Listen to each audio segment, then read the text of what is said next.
जालन्यात मध्यरात्री तरुणावर गोळीबार, गोळी तरुणाच्या जबड्यातून गेली आरपार। आरोपीच्या शोधार्थ गुन्हे शाखा आणि कदीम जालना पोलिसांची 3 पथके रवाना। पोलीस अधीक्षक, अपर पोलीस अधीक्षक यांनी केली घटनास्थळाची पाहणी।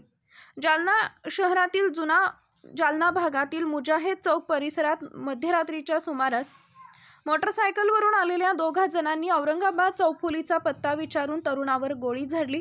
सदरील गोळी तरुणाच्या जबड्यातून आरपार गेली असून जखमीची प्रकृती स्थिर असल्याचं उपविभागीय पोलीस अधिकारी अनंत कुलकर्णी यांनी म्हटलंय।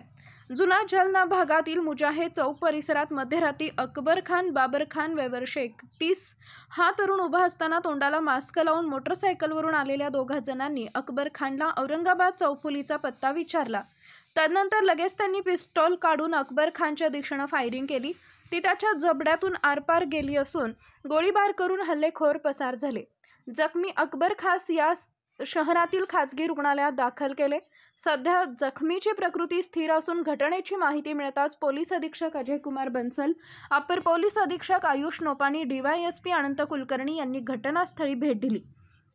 दरम्यान वाजेद खान, नबाब खान यांच्या फिर्यादीवरून कदीम जालना पोलीस ठाण्यात अज्ञात आरोपी विरुद्ध खुनाच्या प्रयत्नाचा गुन्हा दाखल करण्यात आला असून स्थानिक गुन्हे शाखेचे पथक आणि कदीम जालना पोलीस ठाण्याचे 2 पथक आरोपीच्या शोधार्थ रवाना झालेत।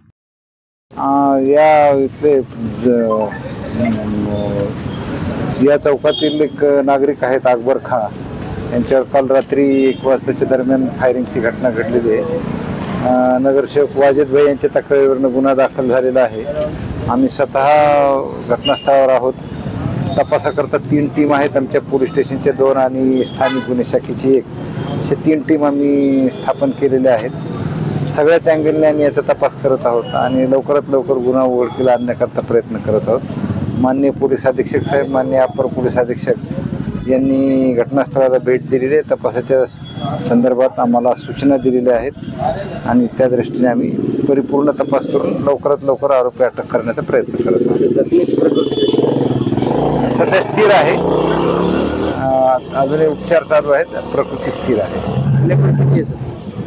हल्ला करणार किती आरोपी? हल्ला करणारे प्राथमिक 2 आहेत अशी माहिती आहे।